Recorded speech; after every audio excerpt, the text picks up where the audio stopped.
Two things are myths that we tell children. We tell them that they are talented, and we tell them that they can be passionate about something. Because there are many days in the newsroom you don't feel passionate about anything except like looking at the clock and wanting to go home. If we're going into an age where your brand is everything and people associate your product with you, right? Then you cannot not have a brand. You must have a brand of some sort.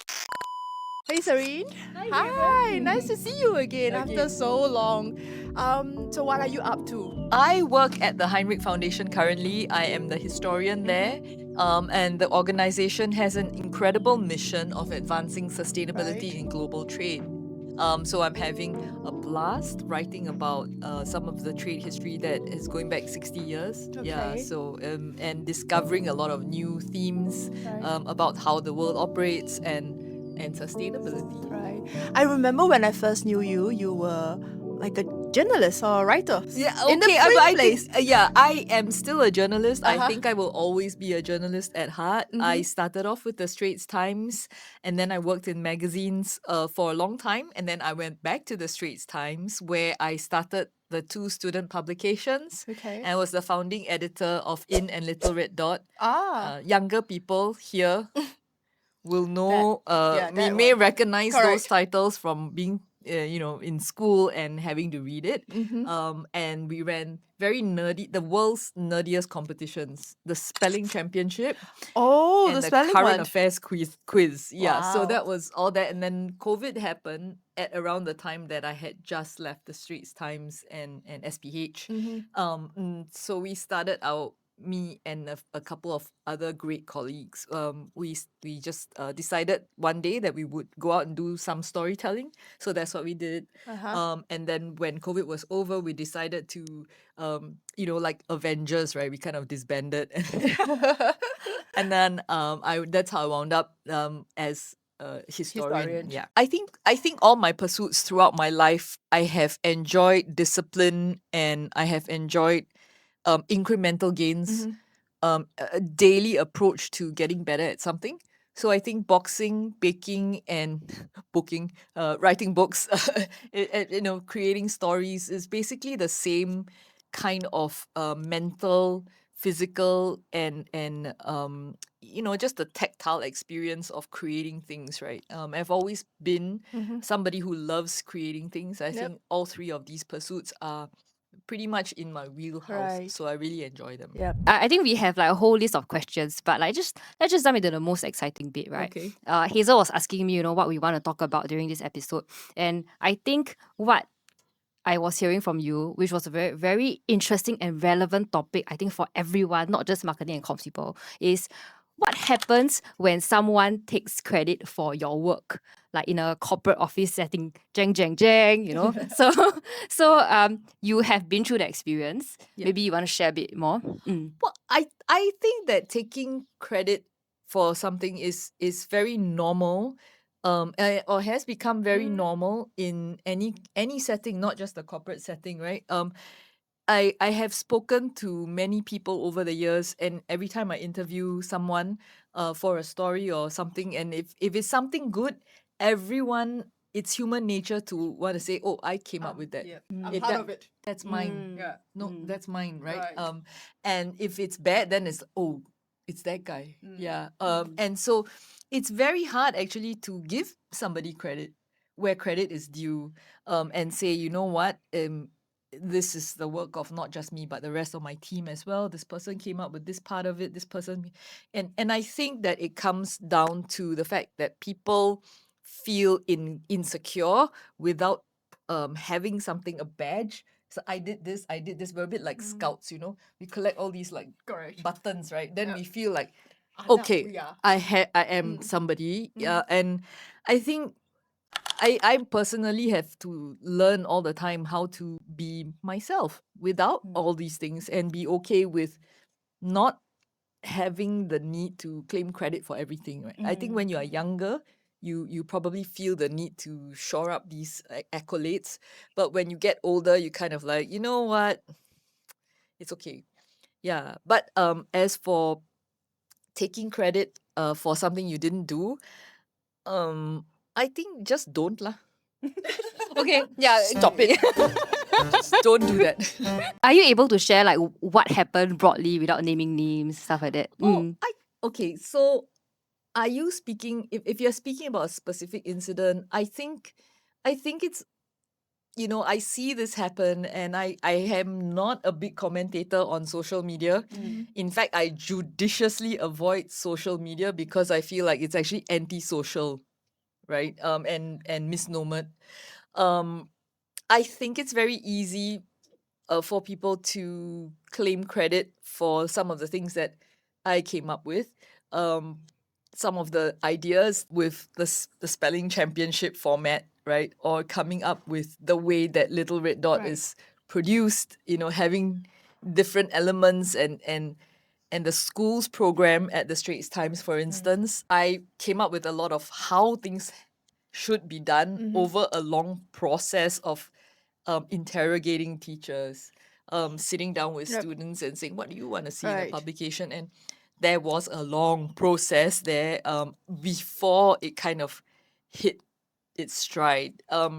And that process, I look back now and I cherish every second of that process because it allowed me to build my skills and to really understand that what it means to be audience facing. But the program after I left was inherited by people down the line, and I see people talking about it without assigning me, a lot of the things that Yep. I came up with, right? Correct. I recognize how those things were done, but I don't actually feel that the people who have inherited it or the people who actually were my supervisors at that time don't kind of like want to let me have any of that credit. Yeah, but yeah, I don't see it as glory. I just see it as, okay, it was the accurate thing. This is exactly Correct. what happened. Yep. But I think that they need that more than I do. So I feel very grateful to have worked with all of them. Don't get me wrong, but never once have I heard them say, she did this part as well, Right. or Right. she gave me my career. And sometimes that's hard because, but then I look at it and I go, you know what? They probably need it more, so whatever. I'm just curious to know, right? Like, how do you feel at that moment? Actually, Is there a word that you can describe? What went through? Like, what went through my mind Yeah. when this I think it's or do you just accept it? Like, you know what? no one wants to be your friend when you're down in the dumps. And we would have people initially when I first started the program because it's, quite nerdy, right? No one kind of thinks that the readers of tomorrow, the young reader, is actually that precious, but people don't see, most people would be more aligned with chasing an investigative story about, maybe breaking open a case about K-pods or whatever it is, right? a bit sidelined in a way. Yes. So initially, when the project was kind of floundering, when it was what felt like on most days, you were given some shoelace and glue and say do something, and most of those nights that you spend working on a project nobody sees, and people would come by my desk and say, hey, where's your phantom production, right? Your phantom Oh, dear. publication. And those were the moments that I thought were like, wow, that stung a bit, right? But I look back and I think that it's my nature to say, I will show you. I will prove you I will prove you wrong. Wait. You just made me want to prove Correct. you wrong, right? Yeah. But later on, when it became very successful and had a very high profile, people then started thinking twice because it was a very promising. It started to show so much potential. It started to be profitable. It started to be engaging. And I asked Crystal the other day, do you remember Little Red Dot? Ask you, or if I ask you, do you remember Little Red Dot or you remember In? And everybody's like, oh, I don't know if it's good or do. bad, but but that's yeah. And I think everything that people can always take an idea and claim it as their own. Yeah. But what they cannot take from you is your process. Correct. Because I'm the one who came up with it over a long time, right? How the editorial structure was, and my daughter brought back Little Red Dot one day from school, and I was amazed to see that they're still using the same techniques that I refined over so many years, and I think that's something that no one can take from you. And let them lah. Now I'm not the person who envisioned this product, by the way. So just to set the record straight, there are a lot of highly intelligent supervising editors and supervisors. And one of them is Bertha Henson, who was my boss at the time. She's the one that came up with the product. And her selling point to me was, if I was your age, I would totally do this thing. And I was like, really? What I saw was like, okay, it's an opportunity, and it seemed to me like a good idea at the time. So I just ran with it. But it was actually her that sort of like Saw that. this is an opportunity, right? So I think in any office you will always have a visionary. Correct. Then you will have a manager, And then Yeah, and then everybody down the just- line. Yeah, but I do actually think that's why people who found businesses, they hire good CEOs, because CEOs can do things that a visionary cannot do. Yep. Right? Or maybe doesn't have the patience for. Just by nature, they tend to be more like, big idea, right? So that was what I got out of the whole experience. What's most important to me, to my core values, is knowing that I tried my best. Yep. Right? And everything else is what is other people's business. Correct. Now, I can't You get- can't- I yeah, can't you control can't any control, of that, yeah. but I can control how I approach a problem, how I solve it, and it doesn't take anything from me if someone takes credit for an idea. Right. But if I respond to that in a low down way, Then you will be like, then yep. I will be no better. Correct. So Yep. it's okay. Yeah. You were talking about like that process and certain things you can't take away from you, right? Like people can claim credit, but they can't take away certain parts of you. And would that help if you have a stronger personal brand? I think absolutely. I mean, I think of people like Simon Sinek, and he's so good at positioning himself. But I always think of him as someone who has a lot of good advice. Right? He has something to share, and he's always got some great nuggets that you can walk away with. And that's his value. That's his brand. His personal brand is to uplift leaders, uplift people who are in the process of trying to figure out their careers, right? And whether you are just starting out or whether you are long in the tooth, long in the industry. I think these points, you can always draw something from him no matter which part of your career you're in. I think for marketing and comms people, that is a bit harder because you don't have a position. And if you have a position, then understanding that position and being true to that position can also be very tough because your next client might not have the same values as you. So you have to be very well aware of the fact that if you're going to stand for a specific set of values, especially in a small population like Singapore, it means you limit the kinds of clients you will have. You cannot just have clients from different sectors, right? So what if one sector conflicts with another? So we worry about that. But nevertheless, I feel that if we're going into an age where your brand is everything and people associate your product with you, right? Then you cannot not have a brand. You must have a brand of some sort. Ultimately, I like feature stories. I have never, ever deviated from that, my first love, right? In which is writing great stories and bringing that to life for somebody else. Yeah. Making something that's very normal, like a kerosene lamp, bringing it to life for somebody else by telling you that, okay, who's the inventor of this thing? And did you know that it can also function upside down, or sideways, and just bringing all those features to life is bringing something extraordinary, creating a narrative for anything, right? And making people interested in the world around them. I've always loved that. So whether it's telling stories about global trade, which I'm doing now, or telling stories about explaining what is happening in the Middle East, which is what I used to do in Little Red Dot, or, even breaking down something that's very tough to understand, like, for instance, an issue in a commentary piece. I think these are all different approaches to bringing something to life, and it's different from just, complaining and being miserable about something and not doing something. I think telling stories was my way of making sense of the world for myself first, and then for everybody else that would even bother to read me. I think it's a lot more straightforward when you are an entrepreneur, right? Because you kind of own certain things. But what about like in an office setting where you don't know which company you will end up in? I'm now working in tech.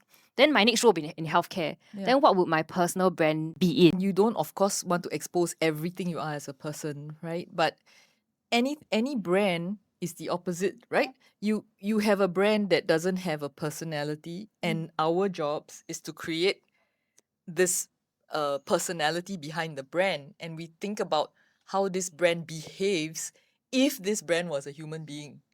Now, we don't do that for ourselves. We don't think about, like, if I was a brand, what would I say about myself? Right? And I think that's a very good circular way of thinking. It's an inversion in a sense, right? So if you wanted to create a successful brand that's an extension of yourself, how might you look as a product? That's the exercise, right? So I think if you think about Labubus, Do you have one? no, I have several. Oh, okay. None of them are in my room, all in my daughter's room. The Labubu is an ugly creature with awkward teeth and rather weird looking. In fact, it's a demon, right? And yet, how to explain this ridiculous craze we have, right? Many years ago, it was this thing called the Tamagotchi, right? I don't even know if I'm saying it right. But what we can all be sure of is, Mario, right? Will always be there. And I think that's what you want to think about, right? Like, even though it's ugly, but it's adorable and it's endearing because it is authentic in its ugliness. And to celebrate all the things about yourself that make you unique. Who are you? Not what you have done is your brand. So on that note of who are you, right? Does it come from a place of first looking within myself and say, like for you, right? I've known you for so many years, and even today when I look at you, in my head, if I say who is Serene, Serene is a storyteller. That's how I see you, right? I'm nothing if not consistent. So does it come from the place of passion because that's what you loved, right? You love writing. You love to bring a piece of news together through storytelling. So the starting point, does it come from asking myself, okay, so what am I good at? What am I passionate about? And therefore I build my personal branding from then. I want to say that I was passionate about writing. I was never passionate about writing. Oh. Yeah, Okay. I think I have a couple of problems, right? And then I think the industry of writing and media allows me to hide behind words so that people don't see my real problems. And one of my biggest problems is I ask too many questions, right? And It's a problem, huh? It's a problem Okay. because, like, everybody, if you normally are this kind of person in a social setting and you don't have the excuse that I'm a reporter, right? You will be supremely annoying. Why you keep asking me why? Because I said so lah. Shut up, right? So it's and that is the response I got, right? So that's one. And the second problem I have is, I think I have an insatiable curiosity about what is going on. I must know, right? I must know why is this like that, And if you have these two problems, then you need a solution through a career, right? Writing. Yeah. So writing for mainstream media allowed me to have those issues and still get paid for them. See, so I'm Nice. like trying to convert what are my flaws into a career, if you can call it that. And I think that's one approach that for me, I never thought of I've never till this day called myself a writer. I have a really hard time calling myself a writer because to me, a writer is somebody like, yeah, Oscar Wilde, Ah, or Richard Dawkins, right. somebody with like, really highfalutin ideas and able to express them, in such a way that they get on talk shows all the time. I am not that. I think I just have I am always in wonder about the world. Also sometimes quite disappointed in some of the things I see, right? But in the end, you still want to have a reason for why these things are happening. Right. So that's why I do what I do. Two things are myths that we tell children, and this is a very bad habit that we have. We tell them that they are talented, and we tell them that they can be passionate about something and succeed based on talent and Right. passion. And those two things to me are myths because as I will go back to being consistent with myself, I think everything you work at every day incrementally makes you better at something. So Yeah. that calls for discipline. There's more sweat than talent, right? Right. And the other thing is passion. It's just feeling passionate about something is like passionate about my labubu or passionate about my next meal. It's just passion, right? It fades. It's not gonna get you anywhere. Right. What will get you somewhere is if you make a plan and you say, okay, morning I will do this. Afternoon I will do this. I will read X number of books. I will make sure that I become a good advice taker, especially from editors who can be quite harsh, right? And they will tell you, this sucks, right? You have to take it. And you Yep. say, yeah, okay, how can I make it better? And don't come back tomorrow and say, Right. it sucked Try again. yesterday. Yep. It was bad yesterday, but there's always today. I can make it better today. And then just don't make the same mistakes 3-4 times. You can make it twice, but after 2 times, you try not to do it again. I think you eventually get there. And that's how you become a good writer. You have become good at anything. I will draw a parallel to baking. So my husband knows that, and he knows me very well. It's the one way to get me to do something is to say, I bet you can't do it. Ah. So when I first thought about baking, he came to me, I don't think you can bake bread. It's very hard, and I was like, I bet you I can. Is it because he loves bread, so he wants Yes. to... I didn't realize it at the time, and he told me that I'll never succeed as a baker, and I haven't, but I mean I have perfected a couple of recipes that I'm very proud of, and that took practice, right? Because he's right, the first 20 loaves you bake are gonna be, you can use it as a weapon. Not to eat, you just like throw it at somebody. Yep. Correct. Blunt force trauma. And you get better because you learn. You learn about how the ingredients work, and it's the same with writing. It's the same with boxing. You just keep at it. Right. Until Yeah, you succeed. I think on a personal note, just to share with you, it's the same for me. For the longest time, I'm asking myself, so what am I good at? What is it? The passion, right? The word Yeah. passion. Yeah. And it took me this long to discover, hey, you know what? Actually, I enjoy writing. And it took me a year. Right? I show up on Yay! LinkedIn. Yeah, I know. I show up on Finally. LinkedIn every week. Right? And initially it's like, okay, you know what, after I finished the book camp, I was told to actually practice and then keep writing it at least once a week. So okay, I'll do that. I'm a good student, so I'll do that. But it's been a year. And people came up to me and say, so how do you do this? How do you come up with your stories? And I realized to answer that question, it comes from a place of, I actually enjoy it. Yeah. It's no longer a task, right? And as you said, as I continue practicing, and then words just flow, right? And I totally can. The flow is never gonna be good if you don't want to practice. You can be talented, right? If you rely on talent, and that maybe some people are just born talented, right? Yeah, okay, fine. If we accept that argument, Then what happens if one day you wake up and your talent you lose your mojo? Can you still function? Because there are many days in the newsroom you don't feel passionate about anything except like looking at the clock and wanting to go home. Because you're tired, you are hungry, you are sleep deprived or whatever, right? But you still have to push out your stories. So then what? Yep. You got no passion, you got Then no how? talent, then how? Right? Then So how? you have to rely on technique. Yep. You have to rely on skill, and you have to rely on basically just bloody mindedness. It's like I'm gonna get this done because otherwise I will discipline, right? Your boss will kill you. You know, there's things like that you worry about.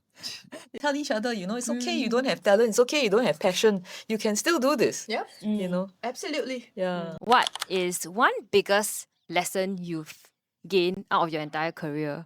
Just one, you know, like you said so many things, maybe condense it Yeah. into like one. One thing that I've learned out of my career. Never stop learning.